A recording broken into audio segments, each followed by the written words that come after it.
So here we go. It looks like the challenge is finally going down.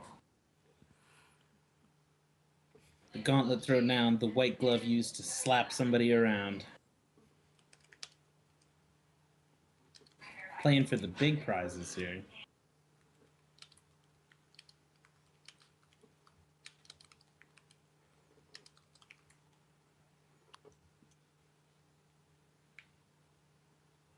And here comes the game.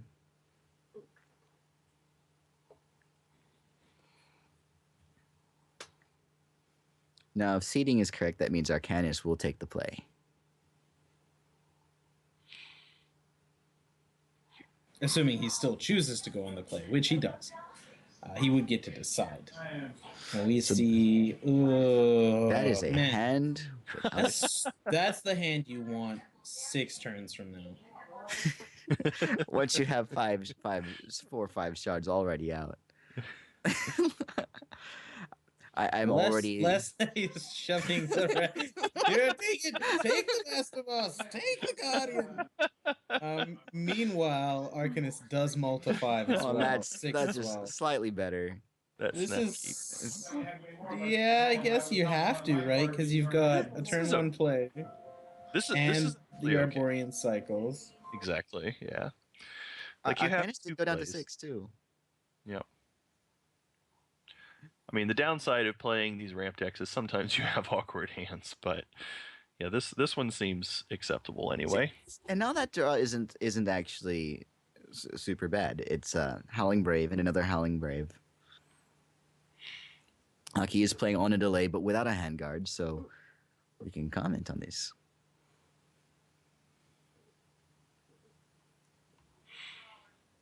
So we see Shard, but pass from Arcanis. No totem or marble there. Yeah, which is really all Lakos can really hope for here. He uses Howling Brave to get a second resource to take the Arborean Rootfather, put it into his deck, draw a card, and is a Shard, which allows him to play the Howling Brave. Which actually opens up his hand now a little bit. And Arcanis goes, just draw an Angel of Dawn. Yeah, well, here, I was hoping to find the Avatar of Salvation and throw it at you. The Avatar of Hope, that is. I guess 2 can play the great top deck game. LakosPolan is drawing his shards pretty regularly, though. Well, it's interesting, because now he's got a choice, right? Jadim stops the Angel once. Feral Domination guarantees Jadim stops the Angel. Yeah, I definitely agree with going with the domination here. Like being able to... You take a hit on the head, you live with it, and you pray that both of those Howling Braves are available after this turn.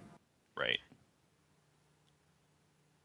Feral Domination, of course, when a troop with 5 attack or 5 defense or more enters the field, it battles target troop.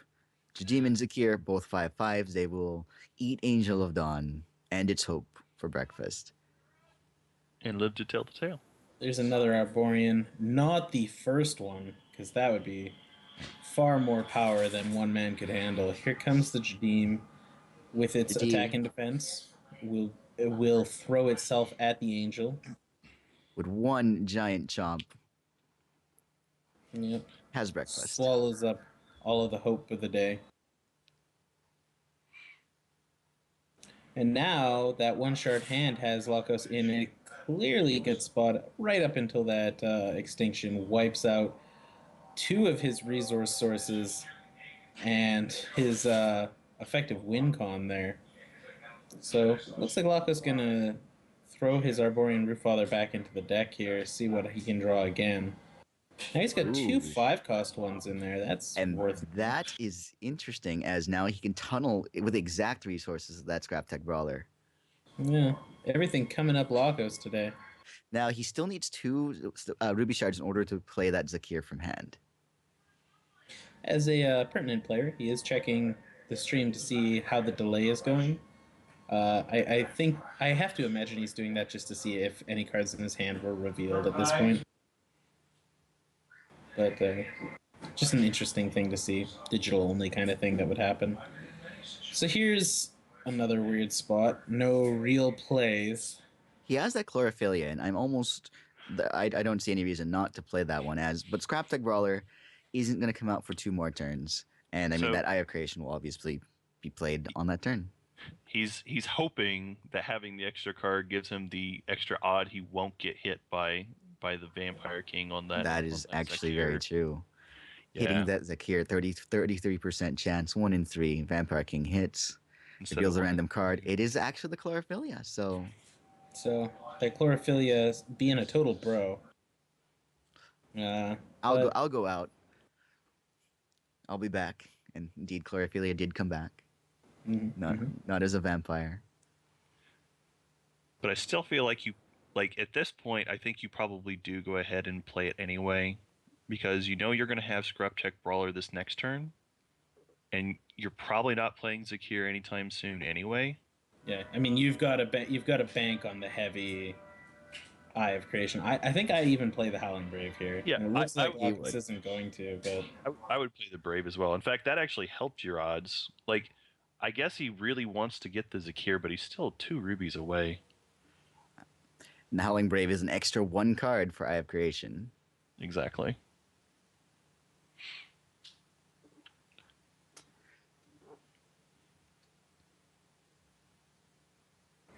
Arcanis still hitting all of his shard drops with some regularity here. Going to get a second Diamond Threshold, which turns on Soul Marbles and other various... Solitaries. Yeah, Solitary. That's what I meant. I Solitary recognize Marble. that I said Soul Marble, but I was Soul thinking of Exile, those. that's the same thing, right? Yeah, Soul Exile. Arcanist swings in here, so now even if the game does stabilize, and there goes Zakir. Like, no, hide Oh, the Zakir! And it no. turns He into a tried vampire to. in his He's like, no, hands. no, please. No! I mean, I get it. He was hoping to get lucky this turn. I mean, if you get the big eye and you are able to just battle with the Vampire King, you can Would've been- potentially Would get have out been of an eye this. for 7. It's going to be an eye for 6 instead. Yeah, he's showing us the Feral Domination. That's fine. I mean, you still got to go for it here, regardless. Oh, it skipped his main one. Doesn't Wasn't letting him click the ruby shard. Like you can see him, he's clicking the cards. They won't. Oh, that's awkward. I mean, he's gonna restart his client. I don't think he's telling us. Nope, restart the whole game. Table flip. Haven't heard anything from the judges, so ideally this restart will fix things. That overpowered Soul Exile.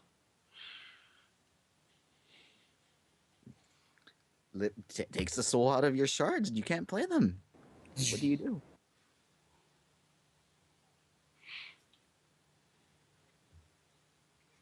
Soul Exile. Exile target troop that has Spell Shield? Wait.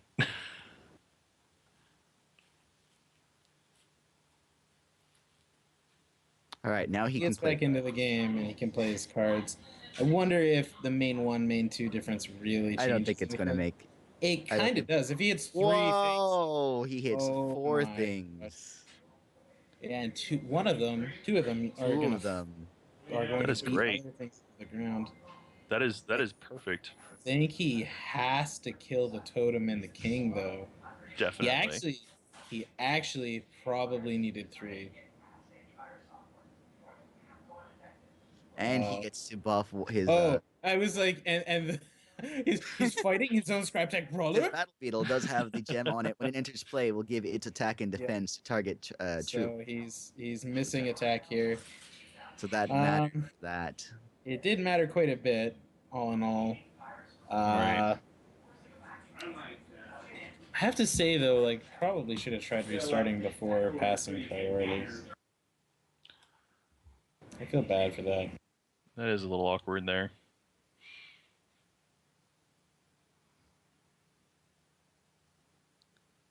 I'm reminded of watching StarCraft tournaments, and whenever technical difficulties happen, there's a line about technology is the vehicle of esports. Now, it is relevant to note here that because of the Scrap Tech Brawler, he did actually get resources back. Yeah, and he's going to be able to put the Battle Beetle into the sky. So this attack with the vampire is perhaps just a lack of respect for that. Like, Yeah, just I a little think bit like, well, you used all your resources for I, so I can do whatever I want here. right. Arcanis does have 4 cards in hand and is a Blood Diamond deck, so by no means is he out, but he does need to start dealing with this board of things. Alternatively, it could have been a signal that extinction was coming, because an extinction here would be fairly good for Arcanis. He's not using extinction, which is a pretty good sign that he doesn't have extinction. Because you would probably still extinction here, even if the Wrathwood Master Moss was going to come back and start, like the Mossling was going to start slapping you until it grew into a big old Master Moss again. So I believe this should be an attack with everything. Keeping 1 scrap tech back. Seems semi-reasonable, yeah. You wouldn't really want to lose. He is still at 11 health. It's not the highest Mm. health total.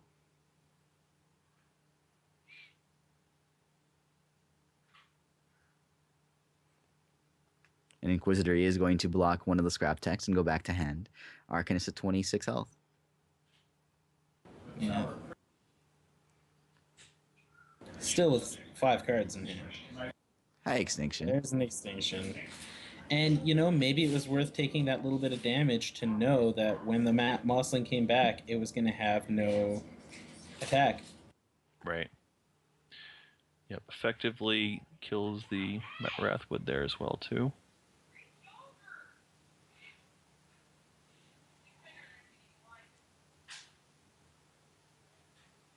So it's very possible that that was all the calculated decision of Arcanis. Yeah, and even if he was 7 health lower, like that still probably would have been Still on the right 19. way to go. Yeah, like even if he was 19. Yeah, that's what I'm saying. He would still be okay here. Still at 19. Still with 4 cards in hand.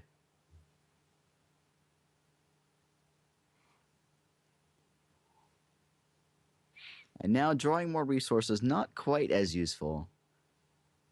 Master Mouse is going to tickle Arcanis. Yeah, it's mostly just, I guess, like, let's see if this works. Maybe -1 damage counts as a damage. Personally, I feel that should have healed Arcanis.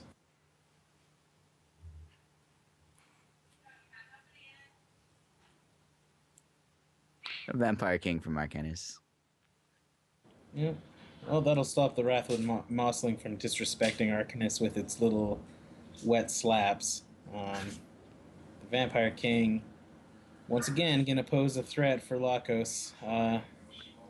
Probably going to force him to play down that Brave now.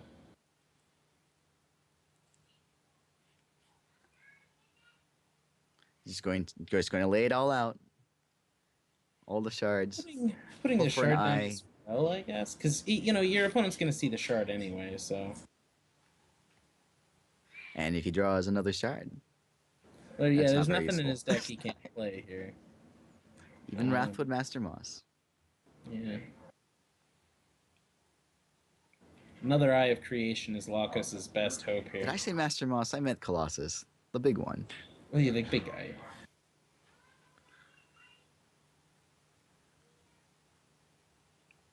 I don't think Lakos is playing that one, though. It may not. We did see one earlier in the tournament.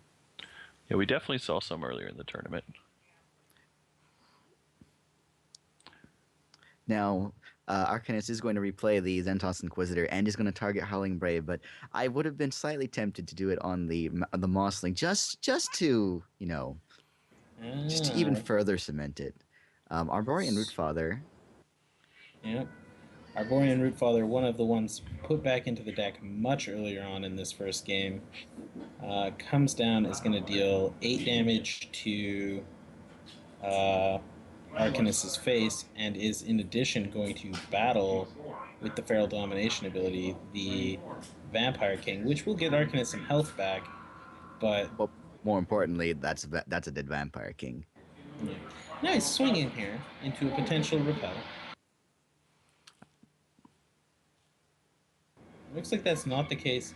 The Zentos Inquisitor put in front, first of all, so it can be replayed next turn, and because of all of its powers, Arborian does not have Crush, so Just draw an Angel of Dawn again.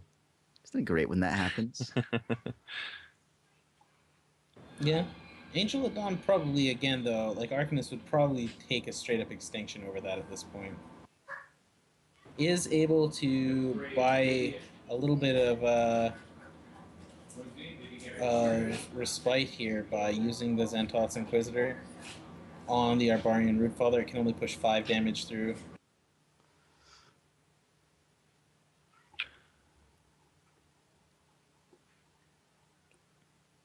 I mean, you still attack with the Root Father here. There's no point in holding back. Yeah, you don't want to let yourself die the slow death. Now Now that Zentos Inquisitor. can't come back next turn. It costs 10. 2 more shards from 2 more resources from Arcanis needed.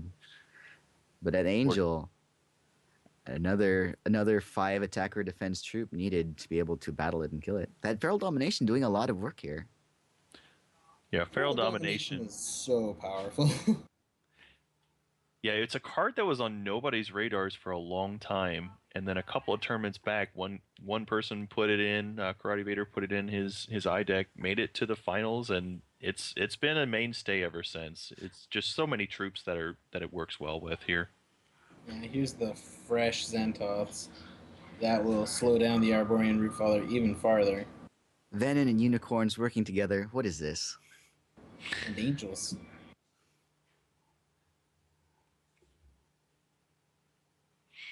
Oh, this is not working out after that very early fortuitous draws of shards just in the right places. Even more shards being... The shard factory has not been turned off by LakosPolan, just continuing to draw them. This is true. He is still an Eye of Creation away from winning. Like, an eye for enough here, hitting the right things, is still good enough.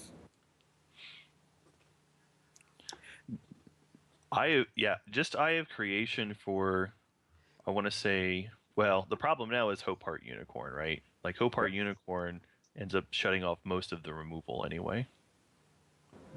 Yeah. Well, yeah. A Soul Marble can get six counters now and the rest next turn. LakosPolan at that's still not enough. Because it won't survive. Dead. Basically just going to trade with the Unicorn here. Well, I mean, you're going to aim it at the Angel, but he's just going to use But it gets rid of the Unicorn, which is important. Like, the Unicorn's gone, so another Zakir is enough. But no, now, because then the Soul Marble will be complete. Yeah, exactly. Soul Marble completes. Yeah, and he has to block Angel of Dawn. He has to block Angel of Dawn because it'll be lethal. Yep. So that Zakir just about one turn late on that Zakir. One turn earlier, and we're looking at it a little bit. Would have been just on time, perhaps. But yeah, it does need to survive to the start of your turn to make a random Power of Zakir action, or not necessarily action, card, and put into your hand. There is one troop option it can create. I know this because my opponent played Zakir in a draft. I had a verdict in hand, and he proceeded to play troops into the next 2 turns.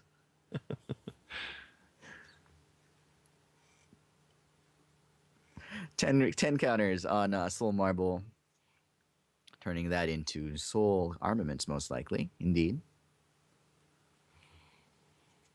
Soul Cavalry would have been an exceedingly weird choice here. And since you can't really have too much help, Life Drain again on Angel of Dawn.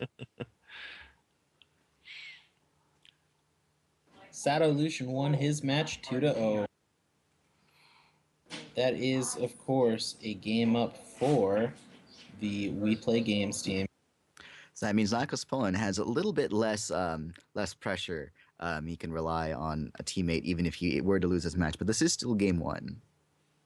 Well, less pressure, but also to some extent a little more pressure, because if he wins this game, also how absolutely devastating to then get the next answer. Right after the spell shield is applied. I wonder what I guess he's hoping for an Eye of Creation. Like he's just buying time for that. Is it enough damage at this point? Anyway, if Lakos wins this match, his team has won.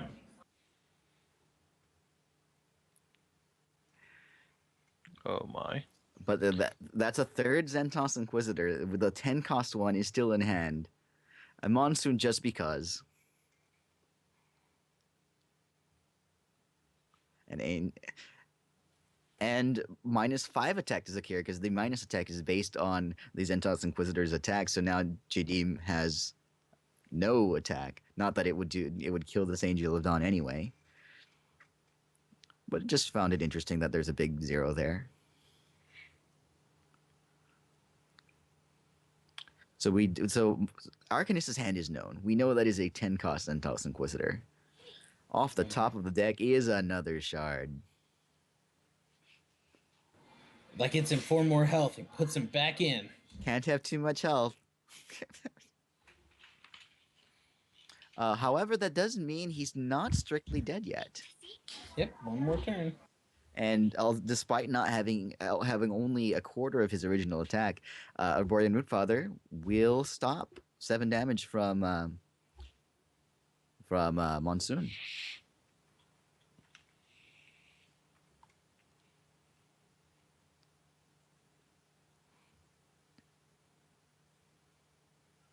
Those Zentos Inquisitor is really doing some work here.